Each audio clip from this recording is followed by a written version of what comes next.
அனைவருக்கும் வணக்கம். அனைவருக்கும் இனிய ஆங்கில புத்தாண்டு நல்வாழ்த்துக்கள். இந்த ஆண்டு முருகனுடைய அருளால் நல்ல விஷயங்கள் எல்லோருக்கும் நடக்கட்டும். வாழ்வில் நல்லதை நாடுங்கள், நன்மையை தேடுங்கள். என்றும் உங்களுடைய வாழ்வு நலமாக மலரும் இனிய ஆங்கில புத்தாண்டு நல்வாழ்த்துக்களை தெரிவித்துக்கொண்டு, இன்றைக்கு நாம் பார்க்கின்ற பாடல் என்னவென்று சொன்னால், அருணகிரிநாதரை சந்திப்போம், கந்தர் அனுபூதியை பற்றி சிந்திப்போம் என்ற கருத்தாக்கத்தை நாம் தொடர்ந்து அருணகிரிநாதனுடைய பாடல்களை சிந்தித்து வருகிறோம். இன்றைக்கு 14வது பாடல் மனதிற்கு உபதேசம் கொடுக்கிறார். இந்த மனம் என்பது எதனால் உருவாகிறது என்று சொன்னால், இந்த 5 புலன்களினுடைய வழியாக எடுக்கின்ற எண்ணங்கள், ஆசைகள், அவா என்று சொல்லப்படுகின்ற ஆசைகளினுடைய விளைவாகத்தான் இந்த மனம் என்ற ஒன்றே உருவாகிறது. அப்படி இந்த 5 புலன்களை நாம் அடைக்கிவிட்டால், ஐம்புலன் தன்னை அடக்கும் உபாயம் என்று ஔவையார் விநாயகர் அவர்களே கேட்பார். அதே போன்றுதான் இங்கே கேட்கிறார்.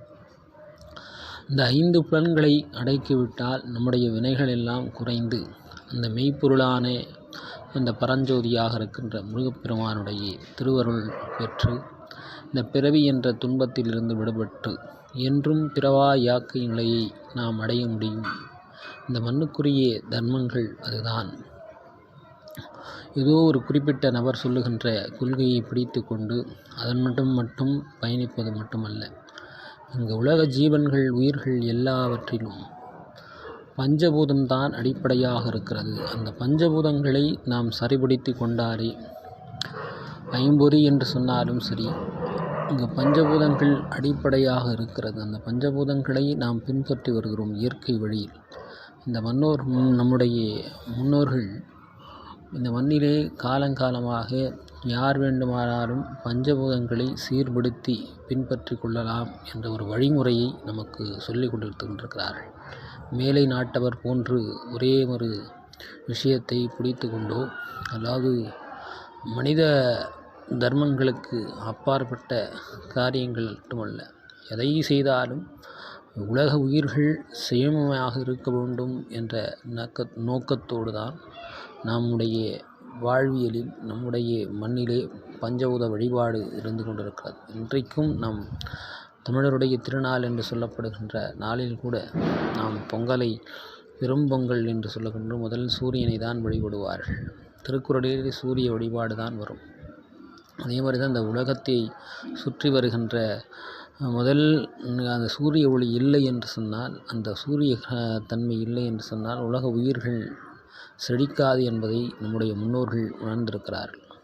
அதனால் இந்த புலன்கள் இயக்கத்திற்கு அடிப்படையாக இருப்பது எல்லாம் ஒரு ஆதி பரம்பொருளாக இருக்கிற ஒரு ஜோதி வடிவமாக இருக்கின்ற அந்த முருகப்பெருமான் என்பதை அவர் தெளிவுபடுத்தியிருக்கிறார். இந்த 5 புலன்களை அடக்க வேண்டும் என்ற நிலையில் அவர் சொல்லுகின்ற இந்த பாடலை பார்ப்போம் வாருங்கள். கைவாய் கதிர்வேல் முருகன் கடல் பெற்று, உய்வாய் மனமே ஒழிவாய் ஒழிவாய், மெய்வாய் விழி நாசியோடு செவியாம் ஐவாய் வழி செல்லும் அவாவினையே. இந்த ஆசைகள் ரொம்ப ஒரு நீரோட்டமாக சென்று கொண்டே இருக்கிறது. எதை பார்க்கிறோமோ அதை நாம் அனுபவிக்க வேண்டும், அல்லது வாங்க வேண்டும். பொருளாக இருந்தாலும் சரி, வீடோ நிலமோ பெண்ணோ இருந்தாலும் இந்த கண் உள்வாங்கி கொண்டு எத்தனையும் தகவல் கொடுக்கிறது. அதே மாதிரி ஏதாவது ஒன்றை சுவாசித்து விட்டால் ஒரு வாசனம் திரவியங்கள் அதை சாப்பிட வேண்டும் என்ற வாய் அலைகிறது. சுவாசம் நல்லா இருக்கிறதே, இந்த சென்ட்டு அந்த இதுவோ அப்படின்றது இந்த மூக்கும் அலைகிறது. அதே மாதிரி காதில் நல்லவற்றை கேட்பதை விட மற்றவர்களுடைய வாழ்வில் என்ன தீமை நடக்கிறது, அந்த தீமை நமக்கு நடந்து விடுமோ என்ற எண்ணங்களை திருப்பியும் நமக்கு கொடுக்கிறது. மாதிரி நல்லவற்றை கேட்பதை விட்டுவிட்டு மற்றவர்களுடைய விஷயத்திற்கும் காது கொடுக்காமல் இருப்பதற்கும், அல்லது அவனுடைய திருநாமத்தை கேட்பதற்கூட இந்த காது இசைந்து கொடுக்காமல் யாருடைய பேச்செல்லாம் கேட்டுக்கொண்டு என்னுடைய மனம் அலைகிறதே, இந்த வாய் ருசியான சாப்பாட்டை தொடர்ந்து கேட்டுக்கொண்டே இருக்கிறதே, இந்த நாசி சுத்தமான காற்றை சுவாசிக்காமல் விட்டுவிட்டு ஏதேதுவோ ஒரு மனம் தருகின்ற வாசத்தை எல்லாம் பின்னால் சென்று கொண்டிருக்கிறது. அதே மாதிரி கண்ணும் அது மாதிரி சென்று கொண்டிருக்கிறது, அலைந்து கொண்டிருக்கிறது.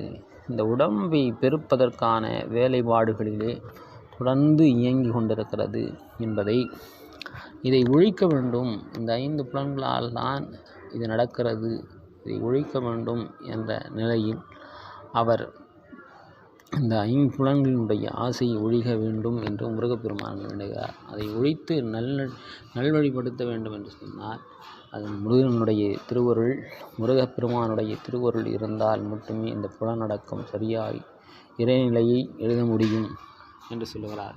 அதுதான் பாருங்கள், ஐவாய் செல்லும் அவாவினை, ஐம்பொருள்களின் வழியாக செல்லும் உய்வாய் ஒழிவாய் முற்றிலும் ஒழித்து விடு. கைவாய் கதிர்வேல் திருக்கரத்தின் விளங்கும் ஒளி வீசும் வேலாயுதத்தை உடைய முருகன் கழல் பெற்று. அதனால் இந்த புலன்களை ஒழிக்க வேண்டும் என்று சொன்னால் அவனுடைய திருநாமத்தை நாம் தொடர்ந்து சொல்லிக்கொண்டே இருந்தால் அவன் நம் மனதுக்குள்ளே வந்து விடுவான், மனதிலிருந்து நல்வழி காட்டுவான் என்று சொல்லி விடைபெறுகிறேன். நன்றி, வணக்கம். நாளை முருகனுடைய திருவருளை பற்றி சிந்திப்போம், மீண்டும் சந்திப்போம். மறக்காமல் சப்ஸ்கிரைப் பண்ணிட்டு பாருங்கள். நன்றி, வணக்கம்.